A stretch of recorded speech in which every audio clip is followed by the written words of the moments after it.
तो यकीन मानिए आपकी उम्र लगभग रुक जाएगी, आपकी सेल्यूलर एज लंबे समय तक स्थिर रहेगी।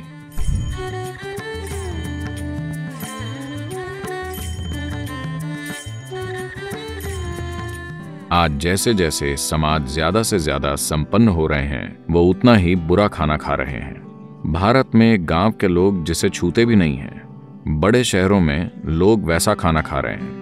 वैसा भोजन यानी आज पश्चिमी समाज जो चीजें खा रहे हैं वो कम से कम 30 से 60 दिन पुरानी होती हैं। योग में भोजन को सात्विक, राजसिक या तामसिक मानते हैं। तमस यानी जड़ता। अगर आप तामसिक भोजन खाएंगे तो आप में जड़ता आ जाएगी। जड़ता का मतलब बस आलसी होना नहीं है। जड़ता यानी कुछ चीजें धीमी हो जाएंगी, यानी सिस्टम में पुनर्निर्माण जल्दी नहीं होगा।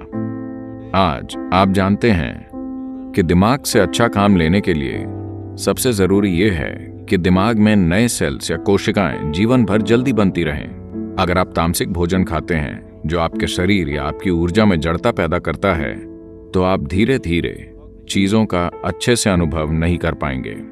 सभी ये समझते हैं, तभी वो कोका कोला के प्याले या कॉफी या शराब या कुछ और पीते हैं, क्योंकि वो जानते हैं कि इसे संतुलित करना जरूरी है। तो ये संतुलन लाने का बचकाना तरीका है, यानी पहले गलत चीजें खाकर फिर उसे सही चीजों से ठीक करना।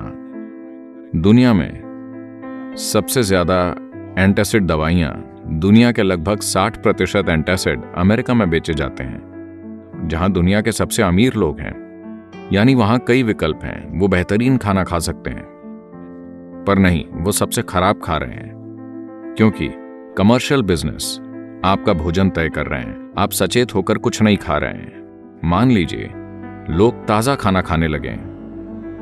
योग संस्कृति में अगर आप कुछ पकाते हैं तो उसे ज्यादा से ज्यादा 1.5 घंटे में खा लिया जाता है।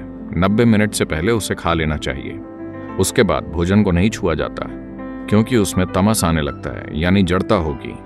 आप प्रयोग करना चाहें तो कर सकते हैं। 1 सप्ताह तक ताजी चीजें खाएं और फिर कोई प्रोसेस्ड चीज खाएं जो 1-2 महीने तक रखी गई हो। आप शरीर में सतर्कता का स्तर देखेंगे, आप इसे खुद अनुभव कर पाएंगे। यह सेल्स या कोशिकाओं में होता है। इसकी मूल चीज है। हम इसे ओजस कहते हैं। इसका कोई अंग्रेजी शब्द नहीं है। अगर आप काफी ओजस पैदा करें, जो कि ऊर्जा का एक गैर भौतिक आयाम है, अगर आपके शरीर की हर कोशिका या सेल में ओजस हो, तो यकीन मानिए आपकी उम्र लगभग रुक जाएगी। आपकी सेल्यूलर एज लंबे समय तक स्थिर रहेगी। मुझ पर कुछ टेस्ट किए गए हैं और वो कह रहे हैं कि मेरी सेल्यूलर उम्र 25 है। वैसे मैं 25 की उम्र जैसा ही हूं। मैं उतनी ही गतिविधि कर रहा हूं, मेरा वजन उतना ही है, सब वही है। ये कोई चमत्कार नहीं है, सभी ऐसा कर सकते हैं, बस बुनियादी बातों पर ध्यान देना होगा। भोजन से एक और चीज जुड़ी है जिसे विरुद्ध आहार कहते हैं। यानी अगर आप एक चीज खाकर कुछ ऐसा खाते हैं जो उसके खिलाफ काम करता है, तो शरीर में जंग छिड़ जाएगी। पाचन प्रक्रिया काफी हद तक एसिड या एल्कलाइन जैसी चीजों से होती है। मान लीजिए आप फैट वाला मांस खाते हैं, तो मांस अकेला उतना नुकसान नहीं पहुंचाएगा, पर उसे चावल और घी यानी बिरयानी के साथ खाने में ज्यादा नुकसान होगा, क्योंकि ये दोनों चीजें एक दूसरे के खिलाफ हैं। इसी वजह से कोई भी मांसाहारी चीज और दूध या दूध से जुड़ा भोजन एक साथ नहीं खाते, क्योंकि उन्हें मिलाने से वो एक दूसरे के खिलाफ हो जाएंगे और आपके अंदर एक जंग पैदा कर देंगे। योग विज्ञान के हिसाब से भोजन पेट की थैली में 2.5 घंटे से ज्यादा नहीं रहना चाहिए। 2.5 घंटे में वो बाहर चला जाना चाहिए और पेट खाली हो जाना चाहिए। भूख नहीं लगेगी, पेट खाली रहेगा। ये अच्छा है। हम पेट को हमेशा खाली रखना चाहते हैं, क्योंकि तब हर चीज बेहतर काम करती है। और पेट की सेहत को आज बिल्कुल नजरअंदाज कर दिया गया है। अगर आप पेट को साफ नहीं रखते तो मन को संतुलित रखना बहुत मुश्किल है। तो आयुर्वेद और सिद्ध में अगर आपकी रातों की नींद डिस्टर्ब हो रही है, आपको कोई परेशानी है या कोई मानसिक समस्याएं हैं, तो सबसे पहले यह शुद्धिकरण किया जाता है। पेट की सफाई से अचानक संतुलन महसूस होता है।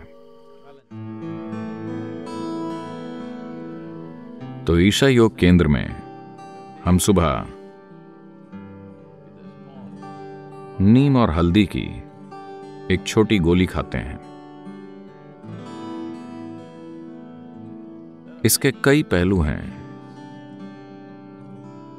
यह आपके सिस्टम पर कई तरह से असर डालती है। सबसे पहले तो ये खाने से आपका पाचन तंत्र या सिस्टम साफ रहेगा। साफ रहने से मेरा मतलब है, यह संपूर्ण पाचन प्रक्रिया एक ऐसी जगह है जहां दूसरे सूक्ष्म प्राणी सबसे ज्यादा होते हैं।